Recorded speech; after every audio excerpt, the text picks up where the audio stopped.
Nós falávamos esta semana sobre a questão da calvície. Claro, quando o homem chega aos 50 anos de idade, é normal que comece a perder cabelo. Então a calvície pode ser considerado até um fenômeno, uma patologia natural. Agora, quando essa perda de cabelo começa numa idade, por exemplo, entre 20 e 25 anos, aí já passa a ser mais, eu diria, patológica. E justamente para falar sobre este assunto, nós convidamos ao programa o cirurgião dermatologista, Dr. Mohamed Najmedini. Dr. Mohamed, bom dia. Bom dia a todos os ouvintes da Rádio Litoral. Pois é, doutor Najmedini, por que a calvície está chegando tão cedo agora, já na faixa entre 20 e 25 anos de idade? Então, na verdade, a calvície ela sempre existiu e também com essa idade. O que tem acontecido é que as pessoas, os homens mais jovens já têm percebido isso mais cedo, né? Então, por motivo estético, de trabalho, seja qual for o motivo, enfim, os nossos pacientes têm cada vez percebido mais cedo esse problema, vamos dizer assim, que é, com certeza, a maior parte dele vem já de uma herança genética. Então, isso sempre existiu, certo? Só que agora tem se visto cada vez mais frequente essa queixa, já cada vez mais cedo. Pois é, o Dr. Mohamed, e agora a vantagem é que a ciência evoluiu muito e hoje você não precisa mais conviver com a calvície, correto? Corretíssimo. Então, hoje, cada vez mais cedo, a gente inicia os tratamentos para tentar bloquear e postergar esse fenômeno, esse processo, vamos dizer assim, que de uma forma ou de outra, ou, em algum instante, algum momento, ele iria acontecer, Então, às vezes, o paciente que com 30 anos já estaria totalmente calvo, a gente consegue postergar isso por muito mais tempo. E claro que a partir do momento que aquele paciente esteja incomodado com certo grau de calvície que ele tenha, a gente pode, então, enfim, fazer um transplante capilar para resolver isso de uma vez por todas. Agora, eu tenho a impressão que o homem de 50 anos tem uma preocupação maior com a calvície, Porque o jovem passa mais fácil por cima desse tipo de problema. Eu imagino, é assim que acontece? Olha, na verdade, hoje todas as faixas etárias estão preocupadas com a calvície. Seja o mais jovem, como eu falei no início, que está se preocupando cada vez mais com essa questão estética de aparência, Cada vez mais cedo, como um paciente com seus 50, 60 anos que resolve procurar, que começou a se incomodar agora, às vezes, por algum motivo, enfim. Então, ele também nos procura para vir resolver esse problema, e a gente acaba fazendo o transplante capilar, já que num grau de calvície que ele já está com essa idade, o tratamento clínico por si só, somente ele, não vai ser o suficiente para resolver o problema, vamos dizer assim. Então a solução realmente seria o transplante capilar. Hoje não tem mais idade, certo? Então nós temos o tratamento clínico também para combater a calvície, para combater não, mas para prevenir, correto? Correto, isso mesmo. Então hoje a gente tem tratamentos, sejam eles à base de medicação oral, ou de passar, de tomar também, passar, tomar e de aplicar. Então hoje a gente tem uma gama de vários tipos de tratamentos que ajudam muito a postergar o grau de calvície. Aonde é que entra o uso de shampoo e outro tipo de medicamento similar? Então, o shampoo, na verdade, ele é um cosmético a mais, Ele não seria o principal, Tu pode até estar associando um shampoo junto a esses tratamentos que eu falei, certo, mas é uma coisa que vai ajudar um pouco, junto com o tratamento clínico, que seria, o de tomar, o de passar. Mas o shampoo por si só, somente ele, não vai resolver, tá? É muito marketing em cima, às vezes, de alguns cosméticos, de marcas, prometendo milagres, tá? Isso não existe. Agora, me diga uma coisa, como é que se procede, como se faz aí o transplante capilar? Ele é um processo hoje mais fácil ou ele mantém ainda o velho estilo de tira daqui e põe ali? O processo em si se tornou muito mais fácil, né? E muito mais tranquilo para o paciente realizar o procedimento, já que a técnica ela mudou, né, ela evoluiu e se tornou muito mais moderna.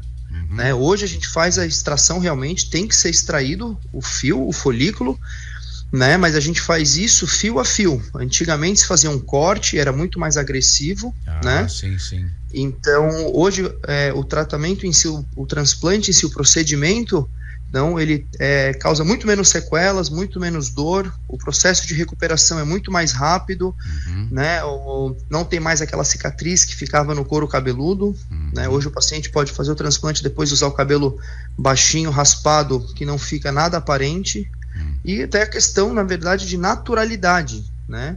Com essa técnica atual, né, o transplante ele se torna muito mais natural o resultado depois. E da onde vem esse fio novo? Normalmente, o principal local de extração, que a gente chama de área doadora, é a parte de trás e as laterais do couro cabeludo, né, da cabeça. Certo. E tem, né, na verdade, a gente pode estar extraindo de qualquer parte do corpo, desde que seja do próprio paciente, né? Senão vai dar rejeição se for tentar tirar. Já foi tentado, claro, né, de pai, de irmão, enfim, de parente próximo, e dá muita rejeição em relação a isso. E claro, quando o grau de calvície é muito extenso, a gente pode estar, uma segunda opção seria pelos da barba, da região do pescoço, que a gente também extrai, e o tórax já seria uma terceira opção, né? Agora, então, isso é fio por fio, folículo por folículo, na verdade, né? O folículo, a estrutura em si, ela pode ser composta de 1 a 7 fios, mas o termo genérico que a gente usa, né, é o fio a fio. E qual é a duração? Você faz numa sessão só, doutor Mohamed? Isso, é tudo feito num dia só. A gente faz toda a extração, que é retirada dos folículos. Após isso são feitas as incisões, como se diz, os furinhos, né? Sim. E depois, por último, a implantação desses folículos para receber no local que foi feita a incisão. Então são 3 etapas, né? Dura em média de 6 a 8 horas um procedimento desse, feito tudo num dia só, te respondendo a pergunta. Claro, é lógico que não dá para nós falarmos de preço, mas dá para falar sobre essa cirurgia. Ela é muito cara? Hoje já se tornou muito mais acessível comparado a alguns anos. Sim. Né? Então, antigamente, há uns anos atrás, vamos dizer assim, para fazer um procedimento desse no Brasil, realmente custava muito caro. O pessoal costumava viajar muito para fora procurando por preço, né? Hoje a gente sabe que no Brasil os preços estão muito mais acessíveis, né? Tanto em valores quanto em formas de pagamento e tudo mais, e questão de qualidade, né? Hoje... então, doutor, a gente percebia claramente quando uma pessoa havia feito o transplante capilar. Agora o senhor mesmo falou que o sistema aperfeiçoou e fica praticamente difícil. Imperceptível, sim, com certeza. Né? Hoje. Justamente, hoje a técnica atual que a gente utiliza, né, ela dá essa possibilidade de se tornar um procedimento praticamente imperceptível. Tá bom. Então o próprio doador é o próprio. É o próprio paciente. É o próprio paciente. De um transplante autólogo, né? Ele tem que ser feito do paciente para ele mesmo. É uma autodoação. Autodoação, justamente. E é pouco invasivo também, né? É muito pouco invasivo, já que não é feito mais aquele corte, que era muito mais agressivo, muito mais invasivo. Por ser fio a fio, né, se torna um procedimento muito mais tranquilo, realmente. Pois é, o senhor me disse que é tudo no mesmo dia, mas isso demanda de algumas horas, não é?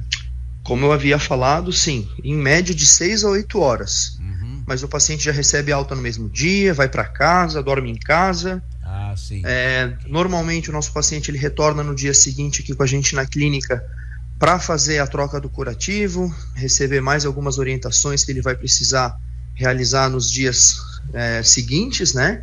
Em relação aos cuidados todos que ele vai precisar ter, né? Porque o processo em si ele tem que ter muito cuidado, não é só fazer o transplante, mas o pós-operatório, né, é muito importante também para ter um resultado satisfatório. Agora, doutor Mohamed, uma curiosidade que eu também tenho, até porque eu uso bastante aqui, o Nenel pergunta, o boné, ele contribui, ele favorece ou ele prejudica, ele acentua a calvície?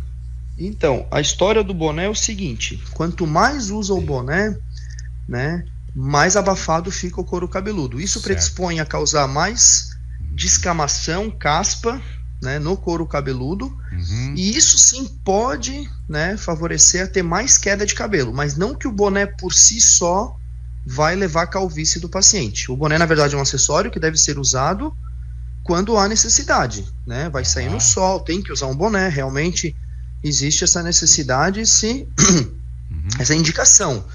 Mas ficar 12 horas com o boné, tem gente que bota o boné quando sai de casa e tira quando chega, realmente não, né, não é indicado, é prejudicial e pode levar mais queda de cabelo do que o normal. Quer dizer, aí deve usar ponderadamente, então. Com certeza. Né? Agora, doutor Mohamed Najmedini, quais são os tipos de calvícies que nós temos? Por exemplo, a minha, quem me olha de frente pensa que eu tenho cabelo, agora tu olha atrás já tem aquela calvície posterior, né?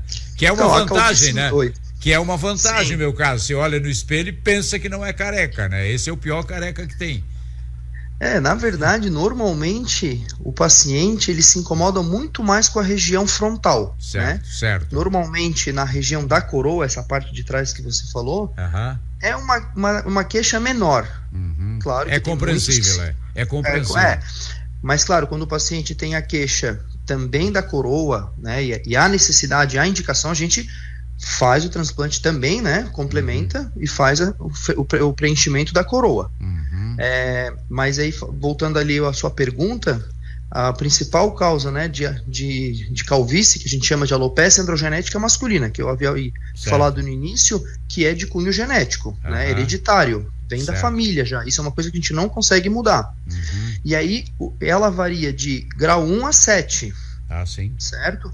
Então assim, normalmente, hoje os pacientes mais jovens estão em grau 2 para 3, que é aquela entradinha mais leve. Grau 4 é quando tem uma entrada e um pouquinho já da coroa, da região posterior. Grau 5, quando já evolui um pouco mais, já está quase juntando a parte da frente com a parte de trás. O grau 6 é quando tem só um pouquinho ali no meio, uns fiozinhos perdidos, como se diz. E o grau 7 é o último grau, que é aquele totalmente liso. Agora a pergunta, o SUS, ele cobre esse tratamento ou não? Não, infelizmente não. Tratamento estético dificilmente o SUS cobre, né? É considerado um tratamento estético, então ele não cobre. Doutor Mohamed, obrigado, bom dia. Muito obrigado, bom dia a todos. Conversei com o cirurgião dermatologista Mohamed Najmedini.